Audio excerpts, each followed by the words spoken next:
Magpapadala ng karagdagang defensive weapon ang Estados Unidos sa Ukraine para madepensahan nito ang sarili laban sa tumitinding opensiba ng Russia.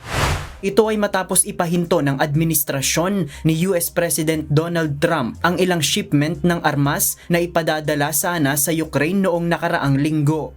Nauna nang sinabi ng White House na ang pansamantalang pagpapatigil ng tulong ay bahagi ng pagsusuri sa military spending ng Estados Unidos.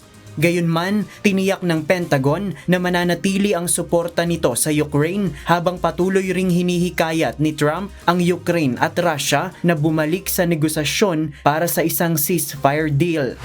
Samantala, lumabas din ang ulat mula sa Ukrainian military intelligence na tinatangka umano ng Russia na isama ang Laos sa digmaan. Ayon sa Kyiv, plano ng Moscow na magpadala ng hanggang 50 military engineers mula Laos para sa demining operations, ngunit ang tunay na layunin ay palawigin ang presensya ng foreign troops na sumusuporta sa opensiba laban sa Ukraine.